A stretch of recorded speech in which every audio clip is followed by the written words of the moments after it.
자, 바울은 로마서 5장 말씀의 마지막 대목에서 이제 이야기를 해 나가는데, 마지막 대목에서 하는 이야기가 어떤 면에서 보면 죄가 더한 곳에 은혜가 넘쳤다라고 하는 놀라운 이야기를 합니다. 그리고 이 마지막 로마서 5장 말씀과 연계해 가지고 질문을 던지는데, 그 질문이 6장 1절에 이렇게 나간단 말이에요. 그런즉 우리가 무슨 말을 하리요? 은혜를 더하게 하려고 죄에 거하겠느냐? 이렇게 말씀하고 있어요. 이 말씀은 맥락이 로마서 5장 20절과 21절 말씀에 대해서 이제 연장되어서 나온 질문인 것입니다. 바울은 죄가 더한 곳에 은혜가 더욱 넘쳤다 이렇게 표현했어요. 이게 무슨 말이냐면 죄가 많을수록 은혜를 더 깊이 체험한다라는 뜻이에요. 쉽게 말하면 내가 1,000원을 빌려가지고서 어떤 사람에게 용서를 받았어요. 1,000원을 갚지 못한 것에 대한 죄값을 용서받았다라는 사람이 있고, 어떤 사람은 1,000만 원을 빌렸는데 갚지 못한 것을 용서받을 수 있고, 어떤 사람은 한 10억쯤 빌렸는데 갚지 못한 것을 용서받을 수 있어요. 그랬을 때 누가 더 큰 은혜를 느끼겠느냐? 1,000원 받은 거 갚지 못한 거 용서받은 제가 여러분 더 많은 은혜를 이야기하겠습니까? 아니면 10억을 빌렸다 갚지 못한 거 용서받은 사람이 더 많은 은혜를 이야기하겠습니까? 10억이죠. 이렇게 예를 들면 이런 거. 많은 죄를 지은 사람이 은혜를 체험할 때 그 은혜를 더 풍성하게 느끼는 거예요. 하나님이 은혜 우리에게 베풀어 주시는데, 하나님이 베풀어 주시는 은혜의 특징이 있어요. 그 은혜의 특징은 우리가 지난주에 말씀드렸지만 이거 흘러 넘친다는 것의 특징이 있습니다. 은혜는 흘러 넘친다는 거죠.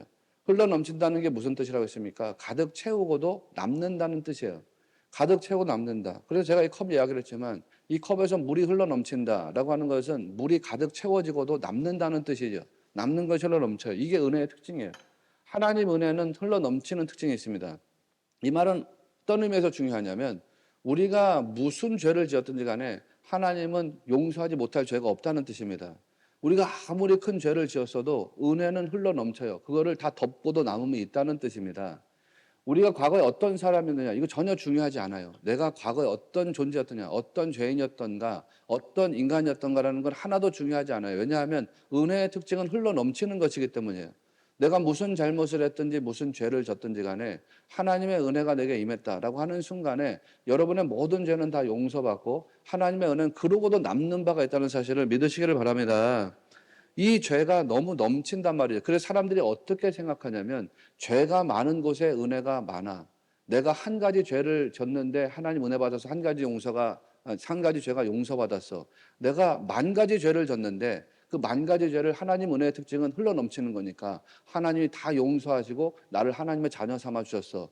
그러니까 한 가지 죄 용서받고 하나님 자녀 되는 것보다 만 가지 죄를 용서받고 하나님 자녀 되는 게 더 좋은 거 아니야. 그렇게 생각할 수 있다는 거예요. 사람의 생각이. 그래서 그 이야기를 하는 겁니다. 그 죄가 더한 곳에 은혜가 넘쳤으니, 그 이야기를 하면서 바울이 하는 거예요. 그러면 내가 죄를 많이 지을수록 은혜 많이 받는 거니까 더 많은 죄를 짓자. 혹은 더 많은 죄를 지어도 되겠네. 라고 사람들이 생각할 수 있다는 것입니다. 아니면 내가 죄를 지을수록 하나님의 은혜가 내게 임하는 것이니까 내가 죄 속에서 계속 살자. 죄를 지으면서 계속 살면 하나님이 계속 은혜로 덮어주시니까 내가 은혜 받는 삶이 될 거 아니야. 그러니까 계속 죄 가운데 머물며 살자. 그렇게 사람들이 생각할 수 있다는 것입니다. 바울이 로마서 6장 1절에서 말한 바가 그것입니다. 그런즉 우리가 무슨 말을 하리요? 은혜를 더하게 하려고 죄에 거하겠느냐. 하나님 은혜 더 많이 받으려면 죄를 더 많이 져야 돼. 그러니까 더 죄 짓고 살자, 죄 가운데 살자. 그러면 은혜를 더 많이 받을 거 아니야. 그렇게 말할 수 있겠느냐? 이렇게 질문한 거죠. 그리고 2절 말씀에 그 답을 이야기합니다. 바울이 그럴 수 없느니라. 죄에 대하여 죽은 우리가 어찌 그 가운데 더 살리요? 이렇게 말씀하고 있어요. 그럴 수 없다는 거죠. 은혜를 받기 위해서 죄를 더 지어? 그러면 안 된다는 거예요. 죄에 대하여서 우리는 죽은 자이기 때문에 우리는 죄 가운데 살면 안 된다는 거죠. 성도는 죄를 지으면 안 되고 죄 가운데 살면 안 된대요. 왜냐하면 성도의 정체성이 뭐냐면 죄에 대해서 죽은 자이기 때문이다. 이렇게 말하고 있어요. 죽었다는 게 무슨 뜻입니까, 여러분? 죽었다는 것은 더 이상 반응하지 않는다 이런 뜻이죠. 사람이 살아있는 동안에는 반응을 합니다. 반응을 합니다. 말을 걸면 거기에 반응을 합니다. 사람이 살아있는 동안에는 맛있는 음식을 보면 거기에 반응을 합니다. 그렇죠. 재미있는 이야기에 반응하고 슬픈 이야기에 반응합니다. 그런데 죽으면 더 이상 반응하지 않습니다. 우리 어머니가 살아있는 동안에는 반응을 합니다. 가서 면회를 해 어머니에게 어머니 괜찮습니까? 라고 물으면은 반응을 합니다. 어머니 기도하세요. 그럼 내가 기도하지. 반응을 합니다. 찬송을 부르면은 힘들지만 같이 찬송을 따라 불러요. 반응합니다. 그러나 이제 돌아가시고 난 다음에는 더 이상 반응하지 않아요. 무슨 말을 해도 반응하지 않고 무슨 음식을 드려도 반응하지 않아요. 죽었다는 건 그런 뜻입니다. 반응하지 않는다는 뜻이에요. 죄에 대해서 죽었다라고 하는 거 그럼 무슨 뜻이겠어요? 죄에 대해서 반응하지 않는다. 그런 뜻입니다. 죄가 나를 유혹하는데 그 죄의 유혹에 내가 반응하지 않는다는 거예요.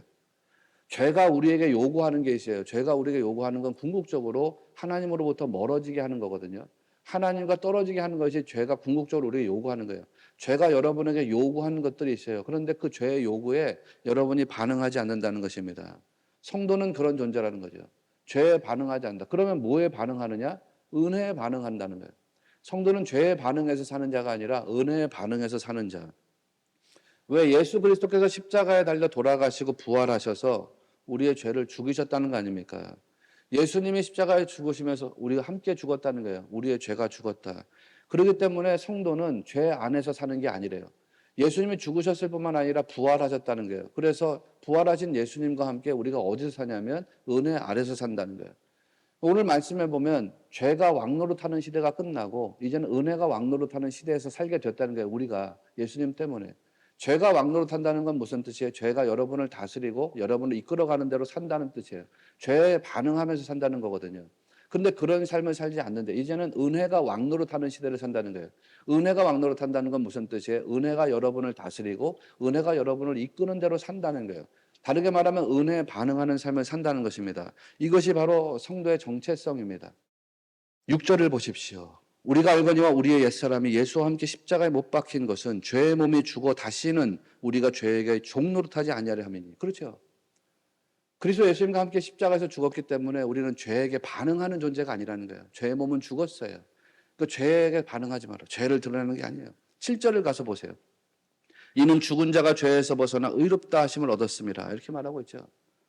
성도란 죄로부터 완전히 자유해진 자가 됐다는 뜻입니다. 이 말씀은 의로운 자가 됐어요. 그래서 말씀드렸듯이 우리는 죄가 왕노릇하는 삶을 사는 것이 아니라 은혜가 왕노릇하는 삶을 살도록 보장된 사람들이에요. 내가 은혜 안에 살게 되는 거죠. 그러니까 성도는 죄의 지배를 받으면서 죄 아래서 살면 안 되는 거예요. 은혜의 지배를 받으면서 은혜 아래서 살아가는 것이 맞습니다. 은혜 아래 산다는 건 뭘 보는 것이냐면 죽은 몸을 바라보는 것이 아니라 산 존재를 바라보는 거예요. 살아있는 예수님 바라보는 거예요. 은혜를 산다는 건 뭘 보는 거냐면 죄를 보지 않고 하나님을 보면서 산다는 뜻이에요. 나를 보면서 나의 잘못을 깨닫고 하나님을 향해 나가는 것은 우리 성도들이 해야 되는 마땅한 바입니다. 그런데 나를 보면서 나의 것으로 빠져들어가면 그건 하나님 기뻐하시지 않아요. 나의 죄를 바라보면서 하나님께로 나의 죄를 회개하고 하나님을 향해서 삶을 살아간다 그러면 주님이 여러분을 기뻐하실 것입니다. 그러나 나의 죄를 보고서 이 죄가 어찌할 수 없으니까 그냥 죄 속에 살자. 죄에 빠져버리면 여러분 그 하나님 기뻐하지 않겠죠. 10절과 11절 말씀을 보십시오. 그가 죽으심은 죄에 대하여 단번에 죽으심이요 그가 살아계심은 하나님께 대하여 살아계십니다. 예수님은 죄에 대해서 죽었다는 거예요. 죄를 반응하지 않아요. 어디에 살아있냐면 하나님에 대해서 살아있대요. 그래서 하나님께 반응해요. 11절 이와 같이 너희도 너희 자신을 죄에 대하여는 죽은 자요 그리스도 예수 안에서 하나님께 대하여는 살아있는 자로 여길지어다. 우리도 똑같아요. 우리도 죄에 대해서는 죽었다.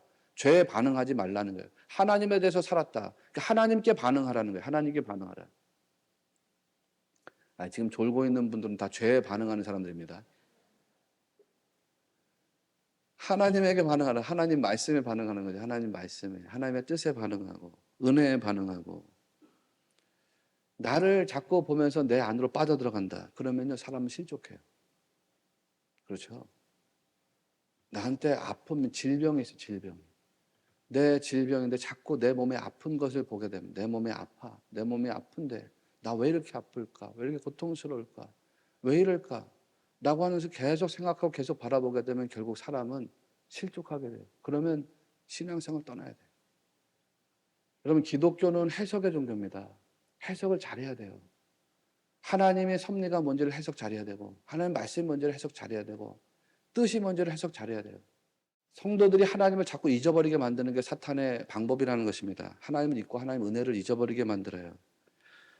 자꾸 내 자신을 바라보면서 실족하게 해요. 나 왜 그래? 이렇게 고통스러워. 시련 환난을 만난 사람들, 아픔을 만난 사람. 왜 이렇게 내가 시련을 당해야 되고 왜 이렇게 고난을 당해야 되고 내가 왜 이렇게 아파야 되고 그러면서 하나님을 원망하게 되고 불평하게 되고 그 원망과 불평하는 시선이 이게 조정되지를 않아요. 그러다가 실족하거든요. 그런데 그 순간에 하나님 우리로 하여금 하나님을 보게 해요. 하나님을 보게 해요. 말씀에 의지해서 하나님을 보게, 하나님의 섭리가 도대체 뭔지를, 하나님의 경륜이 뭔지를, 하나님의 말씀이 뭔지를, 하나님의 뜻이 뭔지를 우리로 깨닫게 해주십시오. 제가 이야기했잖아요. 부드럽게 고백하고 싶으면 부드럽게 하세요. 그러나 하나님께 고함을 치고 싶으면 고함을 치세요. 왜 그런 건지 하나님께 물어보시라고. 그럼 하나님은 저와 여러분에게 해답을 주실 줄로 믿습니다. 깨닫게 해요. 하나님 은혜를 기억하게 만든다고요. 사탄은 우리로 하면 하나님의 은혜를 잊게 만드는데 하나님은 말씀을 통해서 하나님의 은혜를 항상 기억하게 이끌어 주신다고요. 성도는 그 은혜를 잊어버리면 안 됩니다. 우리의 옛사람은 하나님과 함께 죽었어요. 우리는 죄에 대해서 죽은 사람이기 때문에 죄에 대해 반응하면 안 돼요. 죄를 보지 말고 죄에 반응하지 말고. 부정적인 거, 원망하는 거, 미워하고 시기하고 질투하는 거, 이런 마음이 여러분 안에서 일어나려고 하면 그거를 다 기도로 바꾸세요. 말씀에 의지해서 성도는 좋은 거, 하늘의 은혜를 사모하시고 영적인 것을 바라보는 삶으로 여러분이 흘러가게 되시기를 주님의 이름으로 축원합니다. 고린도서 10장 5절에서 바울이 말합니다. 어떻게 그러면 우리가 그런 삶을 살 수가 있겠습니까? 라고 아마 성도들이 질문한 것 같아요. 우리 어떻게 하나님 바라보며 살아갈 수가 있습니까? 은혜에 반응하는 자로서 죄에 대해서는 죽은 자고 은혜에 반응하며 살아가는 자가 어떻게 될 수가 있겠습니까? 바울이 여러 질문들을 받았겠죠. 바울이 그 속에서 하나님 사람들에게 이야기하는 게 있어요. 고린도후서 10장 5절을 보면 하나님 아는 것을 대적하여 높아진 것을 다 무너뜨리고 모든 생각을 사로잡아 그리스도에게 복종하게 하라. 아, 그거로구나. 내 모든 생각을 사로잡아 가지고 그리스도에게 복종시키는 것이로구나. 여러분의 생각이 있습니다. 여러분 생각을 다 그물로 붙잡으라는 거예요. 그물로 붙잡아서 하나도 빠져나가지 못하도록 꽁꽁 묶어가지고 그걸 어디다 갖다 놓으라는 거냐면 그리스도의 발 아래 갖다 놓으라는 거예요. 그리스도의 생각에 복종시키라. 이게 무슨 뜻이에요? 내 생각이 그리스도의 생각이 따라갈 수 있는 생각이 되게 하라는 거죠. 내 의지가 주님이 기뻐하시는 생각이 되게 따라갈 수 있는 생각 되라는 거예요. 여러분, 이게 은혜로 사는 방법이라는 것입니다. 여러분의 생각이나 여러분의 의지나 여러분의 욕망 같은 거 있잖아요. 이걸 다 붙잡아가지고 사로잡아가지고 그리스도 예수님에게 딱 갖다 맡기시고 예수님께 복종하는 삶, 즉 예수님이 이끄시는 대로 살기를 원하는 삶, 또 그렇게 살아가는 삶이 되면 좋겠다, 그런 말씀인 거예요. 오늘 말씀의 제목이 뭐냐면 작은 야망이 큰 소망이 되게 하라입니다. 이 말씀은 뭐냐? 제가 여러분에게 말씀드렸지만 여러분 안에 있는 어떤 생각이나 의지나 욕망이나 이런 거 다 붙잡아가지고 그리스도에게 복종시키라고 했잖아요. 근데 이게 쉽지 않단 말이에요. 저도 그렇거든요. 그게 쉽지 않아요. 개인적으로 가지고 있는 야망을 그리스도의 말씀에 복종시키라. 이게 그렇게 살고 싶은데 잘 안 돼요. 제가 이렇게 한번 말씀 드려볼까요? 여러분, 아들, 딸에 대한 소망은 다 사라졌는지 모르는데, 아, 나는 아들, 딸에 대한 소망은 이제 더 이상 없어. 그렇게 생각하신다 하더라도 그런 분들에게 뭐가 남아있냐면, 손자, 손녀에 대한 소망이 남아있어요. 그래서 어떻게 생각하냐? 우리 손자가 좋은 대학 갔으면 좋겠어. 우리 손녀가 좋은 직장에 갔으면 좋겠어. 이런 생각들이 있단 말이에요. 저라고 없겠습니까? 저도 뭐 그런 게 없겠어요. 우리가 다 그런 게 있어요. 이거를 다 복종시켜야 되는데, 이거 다 없애라는 뜻이 아닙니다. 이게 여러분 잘 이해하셔야 되는 거예요. 여러분 안에 자기의 뜻과 생각이 있습니다. 그거 개인적인 야망이 있어요. 근데 개인적인 야망이 어떻게 가야 되는지를 말씀드리려고 해요. 나의 개인적인 야망이 나의 뜻과 나의 생각에다가 만족을 주려고 하면 그거 이기적인 욕망이 돼버려요. 그걸 이기적인 야망이라고 그러거든요. 그 이기적인 야망이 되도록 그냥 내버려 두지 말고 그거를 하나님 나라의 소망이 되도록 바꾸라는 거. 이거 참 쉽지 않습니다. 그런데 말씀이 그렇게 우리에게 지시하고 있거든요. 베드로후서 4장 2절을 보면 그 후로는 다시 사람의 정욕을 따르지 말고 하나님의 뜻을 따라 육체의 남은 때를 살게 하려 함이라. 그 후로는 우리가 예수님을 영접하고 난 다음에는 이런 삶을 살게 하려는 목적이 있대요. 그 삶이 어떤 목적이냐면 남은 때를 사는데 남은 때를 사람의 정욕을 따르지 않고 하나님의 뜻을 따라. 새번역 성경을 읽으면 조금 더 번역이 분명해집니다. 이제부터는 육신으로 살아갈 남은 때를 인간의 욕정대로 살지 말고 하나님의 뜻대로 살아야 됩니다. 이렇게 말하거든요. 우리가 구원받고 난 다음에도 남아진 생애가 있습니다. 그렇잖아요. 여러분 구원받고 지금 남은 때를 살고 있는 거거든요. 하나님 부르실 때까지 구원받은 이후의 삶을 사는데 그때를 어떻게 살라는 거냐면 육신의 욕망대로 살지 말고 하나님의 뜻을 따라서 살아가라. 육신의 욕망을 이루기 위해서 살지 말고 하나님의 뜻을 이루기 위해서 살아라. 그 얘기를 말씀이 지시하고 있는 거예요. 인간적인 욕망을 위해서 살지 말아라. 하나님의 뜻을 위해서 살아라. 그렇게 말씀하고 있거든요. 여러분 성도가 그렇게 살아야 돼요. 네, 그게 아멘입니다. 확실히 아멘입니다. 내 안에 인간적인 욕망이 있습니다. 제 안에도 있습니다. 여러분 안에도 있습니다. 이거가 있어요. 그런데요, 그 인간적인 욕망을 자기 만족을 위해서 계속 추구하다 보면 세상은 어떻게 되냐면 카오스의 세상이 돼요. 무질서의 세상이 됩니다. 하나님이 세상을 창조하시기 전에 혼돈과 공허와 흑암의 세상이 됩니다. 이렇게 말씀드려 볼까요? 여기 여러분 앉아 계시단 말이에요. 한 200명 정도 성도가 앉아 있어요. 그리고 여러분의 자녀들이 다 있어요. 아들, 딸 한 명씩 다 있어요. 그래서 우리 자녀들 한 400명이 있단 말이에요. 그 자녀들이 400명 있는 자녀 중에 천국에 들어갈 수 있는 사람은 딱 한 명이에요. 예를 들어서 천국에 들어갈 수 있는 사람 딱 한 명인데 어떤 사람이 천국에 들어갈 수 있냐면 공부로 1등 하는 사람 한 명만 천국에 들어갈 수 있어요. 예를 들어서 왜 이렇게 심각해요? 우리 애는 벌써 틀렸구나 이러고 있습니까? 400명의 자녀가 있는데 그중에 공부로 1등 하는 애만 천국에 들어갈 수 있어요. 딱 한 명. 그러면 그 다음부터 여러분 어떻게 되겠어요? 여러분 자식이 천국 가기를 원합니까? 지옥 가기를 원합니까? 천국 가기를 원해요. 그러면 여러분 그 다음부터 어떻게 합니까? 자식을 1등 시키려고 합니다. 내 자식 1등 시켜야지. 그래서 공부 열심히 하게 합니다. 그것까지는 좋아요. 공부 열심히 하게 하는데 다른 자식이 1등 하면 돼요, 안 돼요? 그러니까 남의 자식이 1등 못하게 막 방해하기 시작합니다. 그게 갈등이에요. 경쟁과 갈등과 다툼. 내 안에 이기적인 야망이 있어요. 다 개인적인 야망인데 개인적인 야망을 내가 내 자신을 만족시키기 위해서 그 야망을 분출해내면 그게 욕망이 돼버려요. 그 욕망에 서로 사람들과 충돌을 일으키면 그게 갈등이 되고 다툼이 되는 거예요. 그래서 전쟁도 일어나게 되는 거거든요. 여러분, 제가 또 이렇게 한번 말씀드려 볼까요? 내 안에 개인적인 야망이 있어요. 저라고 없겠습니까? 저도 있습니다. 나도 목회로 성공하는 사람이 돼야지. 그런데 그 성공이라는 기준이 애매하단 말이에요. 이 성공이라는 기준을 내가 개인적인 내 자신을 만족시키기 위한 내 자신을 만족시키기 위한 개인적인 욕망으로서 분출시킨다면 어떻게 되겠어요? 내가 목회를 하면서 내 성적인 욕망을 막 추구합니다. 성적인 욕망을 추구하고 물질의 욕망을 추구하고 권력의 욕망을 추구하고 명예의 욕망을 추구하고 그러면서 목회를 막 한단 말이에요. 그러면 여러분 어떻게 되겠어요? 여러분이 카오스가 됩니다. 무질서가 돼요. 여러분 생각에 무질서가 들어와요. 저분이 목사님 맞나? 이렇게 생각돼요. 우리가 저런 목사님을 끝까지 따라가야 되나? 우리가 저런 목사님 말씀을 들어야 되나? 저 목사님을 쫓아내야 되지 않나? 왜? 당연하지 않습니까? 내 개인적인 욕망. 그런 목사를 성경은 뭐라고 말합니까? 사꾼 목자라고 합니다. 사꾼 목자. 그러나 반면에 내 안에는 개인적인 야망, 하나님 나라의 소망으로 흘러가게 한다. 우리 성도들 하나님 신앙 잘하게 만들어야지. 하나님 앞에 갔을 때 다 심판받아 지옥으로 가는 게 아니라 천국 영생으로 가게 해야지. 하나님 앞에 섰을 때 잘했어. 착하고 충성된 종으로 살았다. 칭찬받는 성도 되게 해야지. 우리 교회가 하나님께 영광이 되는 그런 교회가 되게 해야지. 하나님 나라의 소망을 두고서 나의 개인적인 야망이 흘러가게 한다 그러면 여러분 그때 참된 목자라고 인정받게 되는 거예요. 여러분들마다 개인적인 야망이 있습니다. 이걸 좋게 말하면 개인적인 소망이라고 합니다.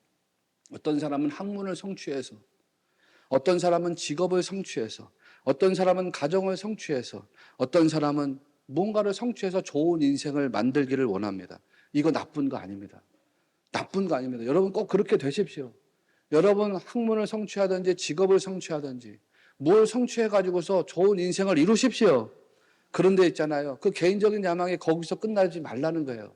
그 개인적인 야망이 하나님 나라의 소망 안에 담겨지는 야망이 되는 하나님 나라의 소망이 그거보다 더 큰 소망 가지고 사는 성도 되기를 원한다는 것입니다. 좋게 말하면 목적을 높은 곳에 두고 살아가는 인생이 되시라는 이 말씀이에요.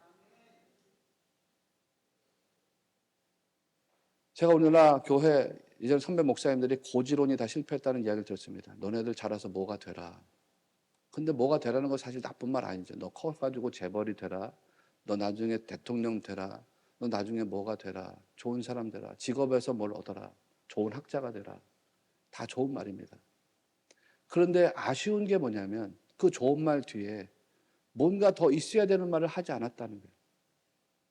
내가 뭐 장례를 하루 치르면서 그냥 시간이 많이 있으니까 이런저런 생각했습니다. 그러다가 죄송한 말씀인데 고 김선도 감독님 설교를 뭐 이렇게 쭉 돌아봤습니다. 김선도 감독님의 메시지도 여러분 좋은 인생 되라는 겁니다. 성공하라는 겁니다. 실패하라는 설교 한 번 적이 없어요. 여러분 다 성공하라는 거예요. 좋은 인생 되라는 거예요. 그런데 있잖아요. 그분의 설교의 중반부 이상으로 지나가게 되면 꼭 하는 얘기가 있어요. 그 다음에 뭘 이야기하냐면 항상 그분이 자주 사용하던 표현이 So what이에요. So what.